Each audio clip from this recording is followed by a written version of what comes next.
guys, my name is Marissa and I am the Senior Educator at the Bald Head Island Conservancy, and I'm so excited to be bringing you the next episode of Conservancy Connections, all about pollinators, and specifically one of my favorite pollinators, bees.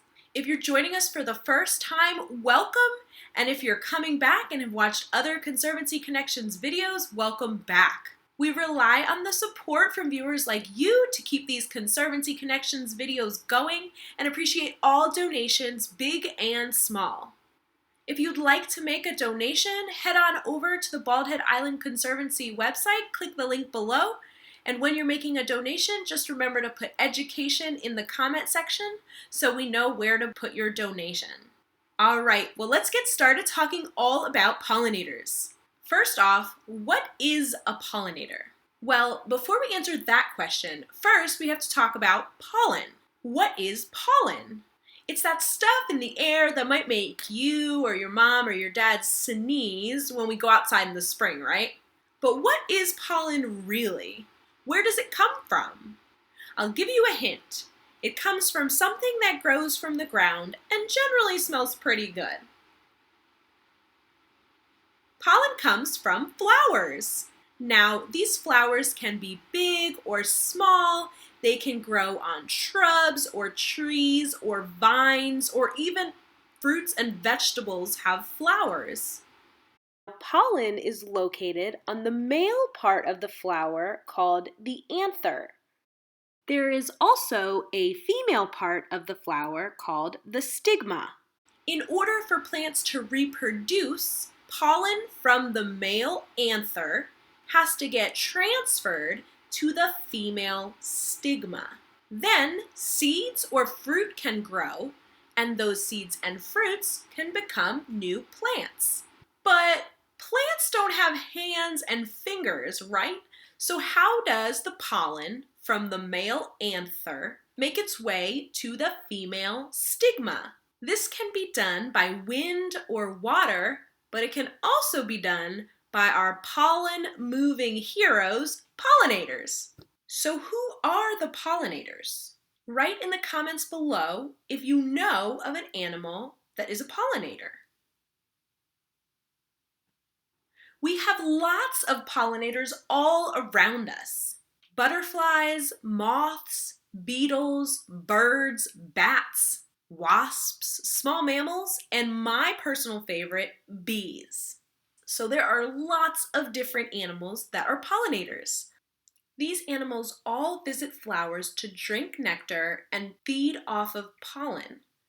In the process, they brush against the male anther, pick up pollen, and then transfer that pollen to other flowers where it can then go to the female stigma. The relationship the plant and the animal have is called a mutualistic relationship because both the plant and the animal benefit. The animal, the pollinator, is able to get a tasty meal, and the plant is able to grow and reproduce. And through pollination, we are able to get a nice, tasty meal as well. Did you know that pollinators help over 75% of our food grow? Pollinators help things like fruits and vegetables to reproduce and grow. Without pollinators, we wouldn't have such delicious and diverse food options. All right, so let's take a trip outside and see if we can find any pollinators. If you're able to, you can open a front or back door, you can peek outside and see if you can spot any pollinators. But if you can't, then you can just join me in my backyard. All right, guys, so here we are in my backyard. You'll notice as we walk out here that there's a lot of weeds out here, but weeds are really just plants that people don't want in a certain place. Luckily, I really like having these plants here. A lot of them are wildflowers, and they are fantastic for our pollinators. So this one right here is one of my favorites. It is called blue TOADFLAX, and it is great for butterflies and bees. And you can see that I have a lot of this blue TOADFLAX here growing in my yard. And then this flower right here is called a woodsorrel. And I'm out here kind of in the middle of the day, so some of these flowers are closed up. You can see this one right here is nice and open.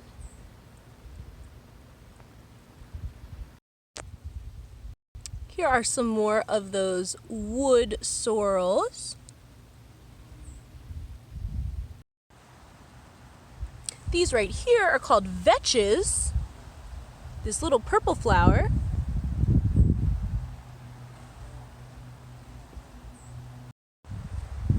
In my very overgrown garden, you can see a lot of this really small yellow flower. These are called black medics.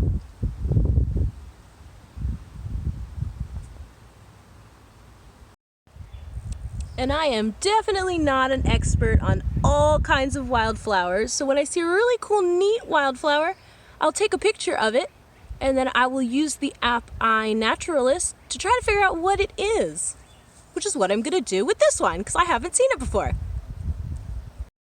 And this big one over here called prickly sow thistle, which is closely related to the dandelion. These all provide food for pollinators and are helpful for them, especially early in the spring. All right, so I'm in my garden right now, and I also have something in here that is non-native, and so that means it is not normally found in this area. It was brought here or planted here by someone. Sometimes non-natives can be intentionally brought into a place, and sometimes it can be unintentional. This is lavender. Lavender comes from Europe and was planted here by someone. It was actually here when I moved into my house, and the bees really love it, so I'm letting it stay for now. The bees on this lavender are called carpenter bees. They are awesome pollinators and help lots of plants reproduce. Carpenter bees are really large and often pretty loud, but generally not a threat.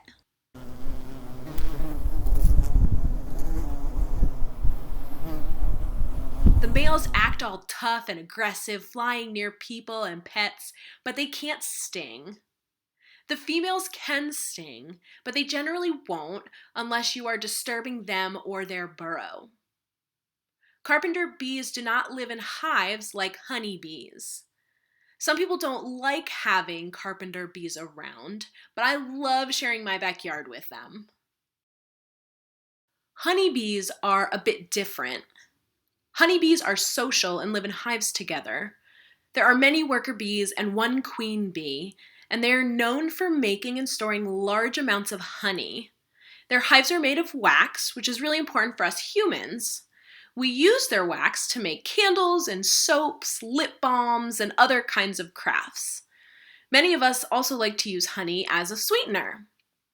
Scientists who study bees are known as melittologists. Some other pollinators that I found today in the backyard include this painted lady butterfly, this wasp, and these calligrapher flies.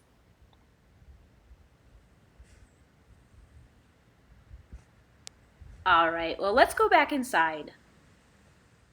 A lot of our pollinators are starting to disappear because their habitats are in decline, and in a lot of places, people are using pesticides and chemicals to kill insects. But our pollinators are really awesome and super important. You can help out pollinators where you live by planting some native flowers or starting a pollinator garden in your yard or neighborhood. You can also make sure not to use harmful chemicals around your home. If you might not be able to do those things, you can still help out pollinators by becoming a citizen scientist. You can take pictures of pollinators that you see when you're outside, like bees, butterflies, and other insects, and upload those pictures to a really awesome app called iNaturalist. Other users will help you to identify what kind of insect that you've seen, and that information is shared with scientists and researchers who are trying to find out more about where pollinators are found. And at the very least, you can share what you've learned about pollinators and tell your friends about how cool and important these special animals are. Well, that is all that I have for you on pollinators today. I hope you really enjoyed our video. Again, we appreciate all of the support for our Conservancy Connections videos, so feel free to click the link below and donate on our Bald Head Island Conservancy website. Make sure to put education in the comment box when you do so we know where to put your money. No donation is too small. Thank you guys all so much for joining, and I hope you guys have an awesome day.